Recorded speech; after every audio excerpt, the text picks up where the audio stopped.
Nueva app, actualízala y descárgala en App Store o Play Store. TVC va con vos. Yo creo que el gran problema que existe en Honduras, además de la falta de investigación, es que todo lo quieren resolver con cárcel. El código de 1984 es un código en el cual el delito de malversación de caudales públicos, si no se llega a probar que hay una apropiación de fondos o que contribuyó para que alguien se apropiara, simple y sencillamente es un delito que te da inhabilitación y te da multa. El código nuevo, que es el código que entró en vigencia a partir de junio del año 2020, sí ya contempla en sus tipos penales el apropiarse, el usar indebidamente, el ayudar o permitir que otra persona se apropie de esto. Entonces, para mí, obviamente, y hay que tener en cuenta muy claro esto, y es de que un código penal nace, vive y muere.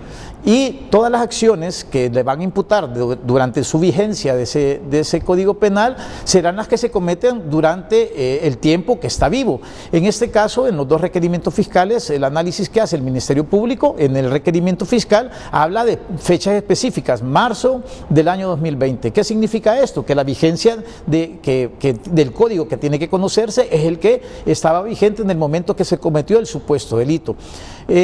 Claro, obviamente, y me llamó la atención lo que usted dijo en cuanto a una portada de uno de los periódicos capitalinos, en cuanto dijo, bueno, se está siguiendo la ruta del dinero, y eso es importante. ¿Por qué? Porque entonces aquí ya, cuando ya se logre demostrar que dentro de la ruta del dinero hubo una malversación o hubo un fraude, entonces las circunstancias van a ser completamente distintas. Pero que el requerimiento fiscal se haya presentado en estos dos y que el juez haya decretado medidas distintas a la prisión preventiva, me parecía a mí desde lejos correcto. Lo que pasa que muchas veces en Honduras la ley no se le aplica a todo el mundo, la ley se le aplica a unos sí y a otros no, y eso es lo que es grave. Yo no voy a felicitar, por ejemplo, al presidente de la República por hacer carreteras, hospitales y escuelas. Ese es el trabajo de ellos. El trabajo de un juez es obviamente velar por los derechos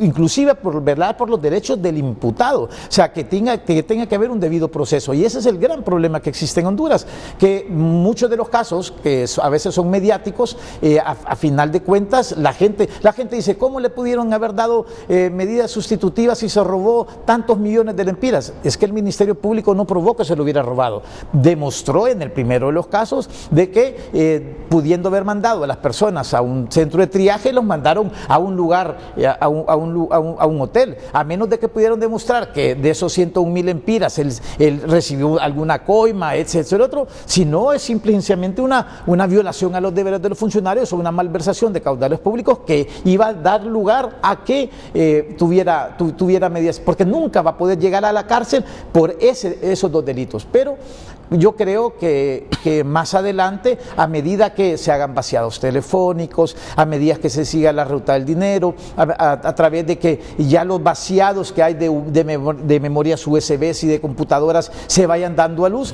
se va a poder dar cuenta si efectivamente el señor Margo Borán tuvo o no tuvo algún beneficio económico, o que si benefició a otras personas para que pudiera tener dinero. Yo creo que esa es la parte importante, porque obviamente es una investigación que tiene que ser una investigación compleja, pero volvemos a lo mismo. Los grandes problemas que tiene la justicia hondureña es la falta de investigación, y que todo lo quieren resolver con cárcel. Abogado, el juez de oficio se rige por el Código Penal viejo para estos casos que sucedieron cuando justamente estaba vigente ese código. Mire, o lo invoca la defensa. El Ministerio Público, de lo que tengo entendido, acusó con el código nuevo. Eso es de lo que yo tengo entendido. Pero obviamente el juez tiene que mirar en qué momento se cometió el delito. Y en algunos casos la Constitución de la República es muy clara y dice: la ley no tiene efecto retroactivo, efecto en materia penal cuando la nueva ley favorece al procesado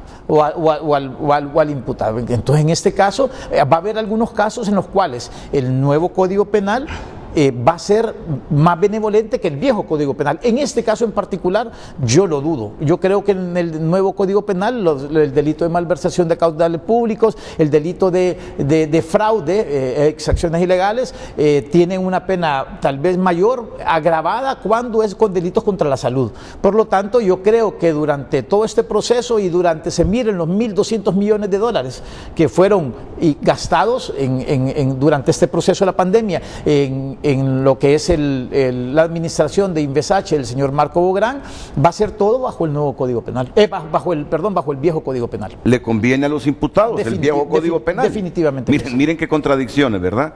Miren qué contradicciones. Miren qué contradicciones, por favor, abogado Marcos Zelaya. Efectivamente, saludo al doctor Hermes Ramírez, a todo su inmenso público. Comparto lo que ha manifestado el abogado Raúl Suazo. Efectivamente, eso va a depender de la estrategia de la defensa, si va a acogerse al beneficio que establece la Constitución de la República en el artículo 96 y que recoge estos mismos principios el nuevo Código Penal. De igual forma, el anterior Código Penal también recoge estos principios de retroactividad de la ley. Recordemos que el juez, y hablando puntualmente del tema que usted nos invitó muy cordialmente esta mañana, es en cuanto a las medidas sustitutivas que le fueron otorgadas al señor Bográn y al señor Alex como ex administrador de Invesache. Recordemos que el Ministerio Público incoó 2 requerimientos fiscales ante los juzgados de letras de esta sección judicial de Francisco Morazán. Sin embargo, los montos por los cuales se planteó y se hizo la relación sucinta de los hechos en el libelo acusatorio o contemplado en el requerimiento fiscal, para que pueda entender el público que nos está viendo o sintonizando esta mañana, es básicamente por la cantidad de 101.000 lempiras y otro también por una cantidad que, como muy bien apuntaba el abogado Suazo, son delitos que inclusive la misma normativa procesal penal prohíbe que se otorgue una medida distinta a lo que es la medida sustitutiva cuando el delito es menor de 5 años. Entonces, había una situación compleja, porque recordemos que no es tanto el Código Penal, sino que es la parte eminentemente procesal penal, que es la que estamos nosotros tocando esta mañana, en cuanto a que si era prudente o no que el juez otorgara medidas distintas al señor Bográn por los 2 casos. Y nosotros consideramos y coincidimos, por lo menos con el abogado Suazo, que efectivamente era crónica de una muerte anunciada, por decirlo de alguna manera, de que el juez, es más, estaba obligado a otorgarle medidas, dado de que la acusación no da el margen para que el juez pudiese otorgar una medida distinta a las que fue beneficiado el señor Bográn estos días que fue a la audiencia inicial y lógicamente a la audiencia de cajón de imputado en el segundo requerimiento que fue presentado por parte de la Fiscalía Especial que está manejando estos casos. Muchas gracias. Permítame hacer una pausa. Luego vamos a entrarle a un punto que es el clave. Estas son cuantías menores. Aquí está el escenario fuerte, el escenario mayor de posteriores acusaciones del Ministerio Público. La investigación de la ruta del dinero de esos hospitales. El Ministerio Público está recibiendo asistencias internacionales para investigar la ruta de los 48 millones de dólares que Invesache pagó por los polémicos hospitales móviles. El dinero se transfirió a una cuenta en Estados Unidos, pero de ahí salieron fondos para Turquía, donde se hicieron los hospitales, Guatemala, de donde es Axel López, y Panamá, conocido como un paraíso fiscal.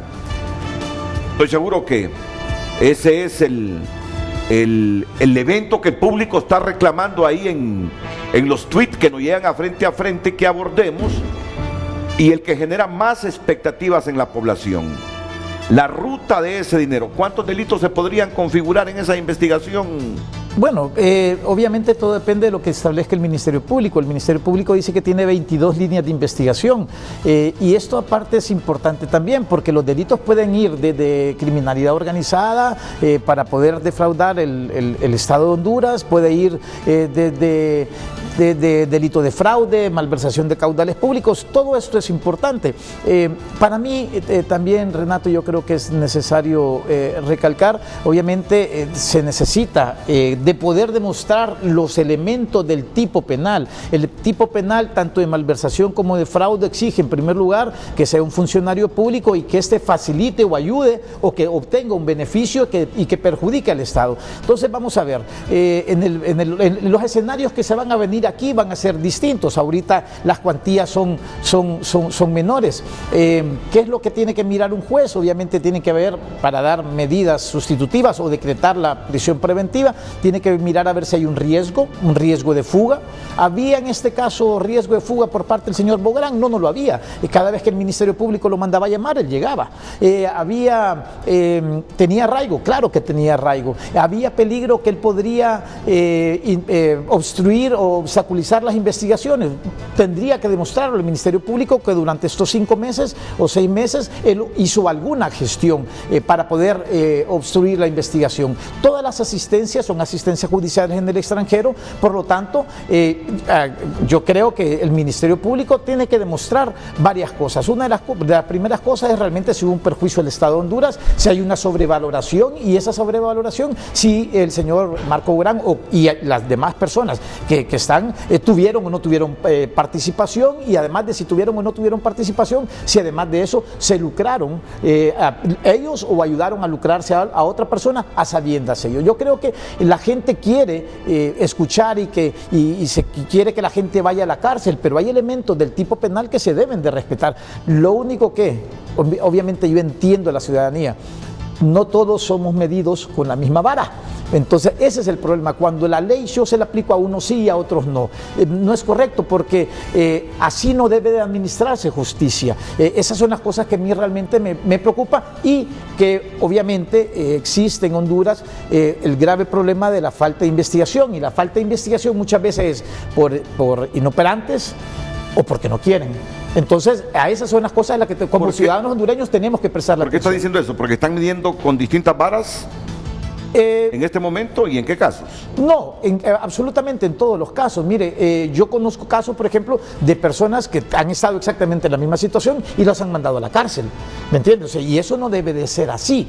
Yo no estoy diciendo que fue favorecido, para mí era lógico lo que iba a pasar, pero muchas veces la presión mediática hace que los jueces resuelvan de forma distinta, porque quieren complacer a la gente, y esto no debería de ser así. Yo entiendo el reclamo que hizo la señora que llamó al estudio, y de denunciar situaciones que no son propias de un juicio, que haya manipulación de evidencia, que haya jueces que están conociendo un caso y que son destituidos y se pone a otro. Esas cosas no deben de pasar en la administración de justicia. ¿Debió ir al circuito anticorrupción este caso? Bueno, esa decisión es exclusiva del Ministerio Público, pero más allá de eso quiero compartir lo que ha manifestado el abogado Raúl Suazo. Va a tener un serio problema el Ministerio Público, Renato, y quiero que el pueblo hondureño entienda. No tenemos contrato, o sea, no tenemos el contrato que se realizó entre Inves H y Axel López como proveedor de los hospitales móviles. ¿Qué va a pasar? Imagínese este escenario usted, ¿qué va a pasar en el caso de que ese contrato hayan renunciado a la jurisdicción, digamos a la jurisdicción local o a la jurisdicción de Estados Unidos, y se vayan a someter a un arbitraje con cláusulas penales en el caso de que hubiese algún daño ocasionado por la no entrega de estos hospitales móviles? Desconocemos si se renunció a la jurisdicción. Entonces el Ministerio Público, creo yo, que lo primero que debe tener a la mano es el contrato, en el caso de que exista, porque si no existe contrato, déjeme decirle que posiblemente tampoco vamos a ver requerimientos fiscales por los hospitales móviles, porque no va a haber como un punto de partida si hubo incumplimiento o no hubo incumplimiento, y tal como decía el abogado Suazo, si hubo un provecho propio. O sea, va a ser un poco complejo establecer si hubo provecho o no provecho por parte de las personas que gerenciaban Inves H. Pero sí se puede determinar si están sobrevalorados. Claro. Sí se puede determinar si están sobrevalorados o no. Yo creo, Renato, y aprovechando lo que está diciendo Marco, un punto importante: hay delitos por acción y delitos por omisión.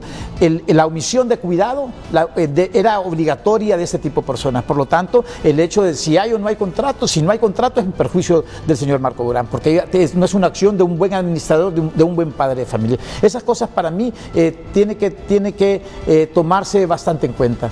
Yo creo que hay mucha parte que tiene que verse a través de estos vaciados de las computadoras, de memorias UCBs, de la ruta del dinero que se está llevando para poder darle una respuesta al pueblo hondureño acerca de lo que puede pasar. El abogado Hermes Ramírez lo tendremos inmediatamente después de la pausa comercial.